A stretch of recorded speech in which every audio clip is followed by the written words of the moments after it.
Hello' everyone, মোৰ জুইশাললৈ মই কাবেৰীয়ে আপোনালোক সকলোকে আজি আকৌ এবিধ মিঠাই ৰেচিপি লৈ পুনৰবাৰ স্বাগতম জনাইছোঁ।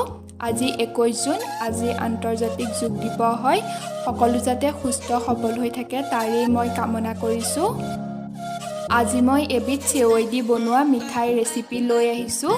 এয়া চাওকচোন, এইখিনি বাতিটোৰ পৰা ইমান ভালদৰে ওলাই আহিছে আৰু দেখিবলৈ কিমান ভাল হৈছে, খাবলৈও সিমানেই সোৱাদ লগা হৈছিলে।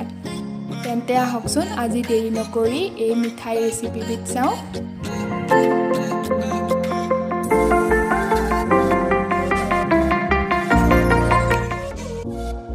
প্ৰথমতে মই এয়া কাপ এটাৰে আধা কাপ চেনি এনেধৰণৰ চচ এটাত দি লৈছোঁ আৰু সেই একেটা কাপেৰে চেনিৰ সমানে পানী চচটোত দি লৈছোঁ। এতিয়া চেনিৰ চিৰাপখিনি বনাই ল'ব লাগিব। গেছটো জ্বলাই এইখিনি মই এয়া চাওক লৰাই আছোঁ। মন কৰিব চেনিখিনি পানীত গলি গলেই হ'ল, কোনো ধৰণৰ তাৰ উঠিব নালাগে। এতিয়া চেনিখিনি গলি যোৱাৰ পিছত 150 গ্ৰাম চেৱৈ পেকেট এটাৰ পৰা আধা চেৱৈ এনেদৰে মোহাৰি লৈ চেনি চিৰাপখিনিত দি দিছোঁ আৰু এইখিনিও ভালদৰে লৰাই আছোঁ।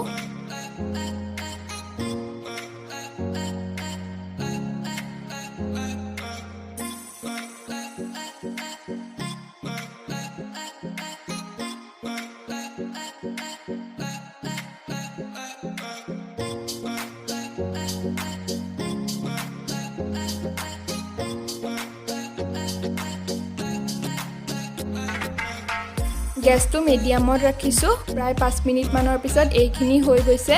এয়া চাওক চেৱৈখিনি ইমানটো জোখত ৰাখিলেই হ'ব। এতিয়া এইখিনি অলপ সময়ৰ বাবে এনেদৰে ঢাকি থৈ দিছোঁ। ইফালে কেৰাহী এটাত এনেদৰে গাখীৰ অলপ বইল কৰিবলৈ লৈছোঁ। গাখীৰ মই আধা লিটাৰতকৈ অলপ কম গাখীৰ ব্যৱহাৰ কৰিছোঁ। মই চেৱৈখিনি পৰিমাণ অনুযায়ী গাখীৰখিনি ব্যৱহাৰ কৰিছোঁ। গেছটো মিডিয়াম ফ্লেমতে ৰাখিছোঁ। এইখিনি ভালদৰে লৰাই আছোঁ যাতে কেৰাহীটোত গাখীৰখিনি লাগি নাযায়।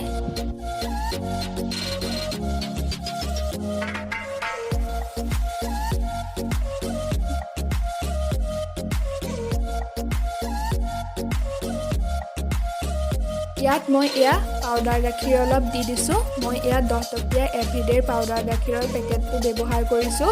আপোনালোকে যিকোনো ব্ৰেণ্ডৰ পাউডাৰ গাখীৰ ব্যৱহাৰ কৰিব পাৰে। আৰু মই এয়া এপেকেট দিছোঁ 10 টকীয়া পাউডাৰ গাখীৰ। গাখীৰখিনি ক্ৰমান্বয়ে ডাঠ হৈ আহিছে আৰু ইয়াত এতিয়া মই শুকান নাৰিকলৰ গুড়া অলপ দি দিছোঁ সোৱাদটো আৰু অলপ ভাল হ'বৰ বাবে। এইটো অপচনেল হয়, যদি নাথাকে তেন্তে নিদিলেও হয়। ইয়াত এতিয়া এয়া অকণমান লিকুইড ফুড কালাৰ ব্যৱহাৰ কৰিছোঁ। মই গ্ৰীণ কালাৰৰ ফুড কালাৰটো দিছোঁ।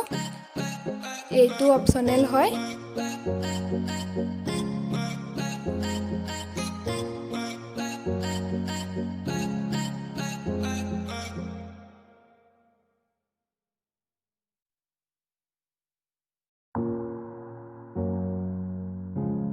ইয়াত মই এয়া ফুড কালাৰ আৰু অকণমান দি দিছোঁ আৰু এইখিনি ভালদৰে মিহলাই লৈছোঁ।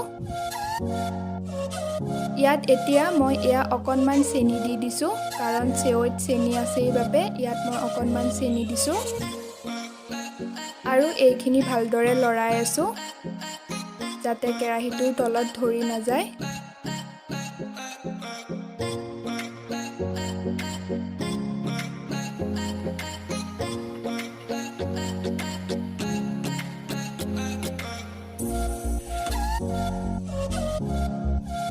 গাখীৰখিনি ক্ৰমান্বয়ে ডাঠ হৈ আহিছে আৰু মই গেছটো ল' ফ্লেমত ৰাখি এইখিনি আৰু অলপ ভালদৰে লৰাই আছোঁ যাতে কেৰাহীটোৰ তলত লাগি নাযায়।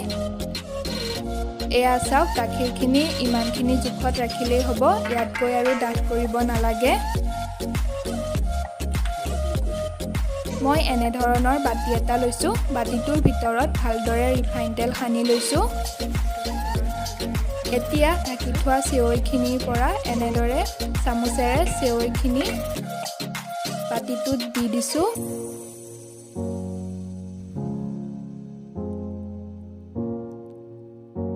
আৰু মই ভালদৰে বাতিটোৰ ভিতৰত চেৱৈখিনি মিলাই লৈছোঁ।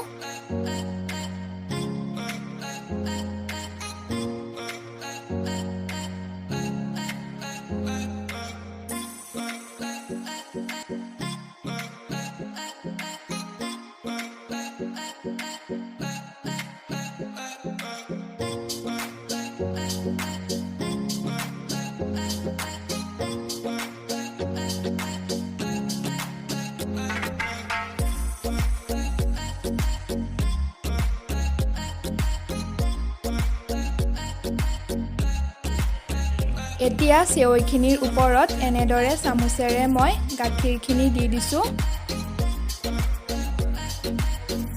আৰু ভালদৰে গাখীৰখিনি মিলাই লৈছোঁ চেৱৈখিনিৰ ওপৰত। আৰু লক্ষ্য কৰিব যাতে অকণো যাতে খালী ঠাই ৰৈ নাযায়, ভালদৰে গোটেইখিনি যাতে মিল খাই যায়।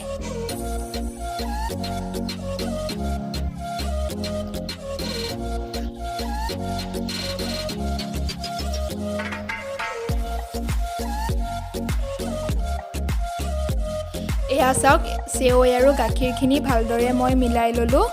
এতিয়া ইয়াৰ ওপৰত মই এয়া শুকান নাৰিকলৰ গুড়া অলপ ছটিয়াই দিছোঁ।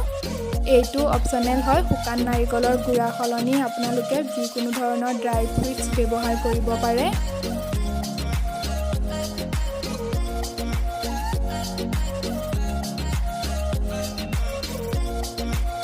এইখিনি মই এতিয়া প্ৰায় 5 ঘণ্টামানৰ বাবে ফ্ৰিজত ভৰাই থৈ দিম।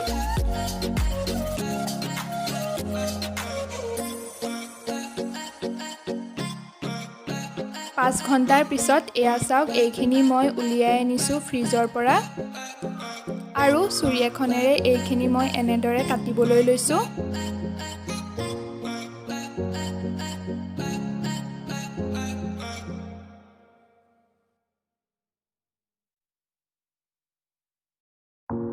এয়া মন কৰকচোন, বাতিটোৰ পৰা মিঠাইৰ পিচকেইটা ইমান ভালদৰে ওলাই আহিছে আৰু মই মিঠাইৰ পিচ ইমানটোৱে কৰিছোঁ। আপোনালোকে যদি বিচাৰে ইয়াতকৈ সৰু পিচো কৰি ল'ব পাৰে আৰু আপোনালোকে নিশ্চয় এই মিঠাইবিধ ঘৰত ট্ৰাই কৰি চাবচোন। দেখিছেই বনাবলৈ ইমান টান নহয় আৰু বেছি বস্তুৰো প্ৰয়োজন হোৱা নাই। তেন্তে ৰেচিপিবিধ যদি ভাল পালে লাইক কৰিব, শ্বেয়াৰ কৰিব আৰু কমেণ্ট কৰিবলৈ নাপাহৰিব। আৰু মোৰ যদি চেনেলটো ছাবস্ক্ৰাইব নাই কৰা তেন্তে ছাবস্ক্ৰাইব কৰি কাষত থকা বেল আইকনটো প্ৰেছ কৰি দিব। তেতিয়া আহিবলগীয়া সকলোবোৰ ভিডিঅ'ৰ ন'টিফিকেশ্যন আপোনালোকে আগতীয়াকৈ পাই যাব। আজিলৈ ভিডিঅ'টো ইমানতেই সমাপ্ত কৰিছোঁ। পুনৰ লগ পোৱাৰ আশাৰে বাই বাই।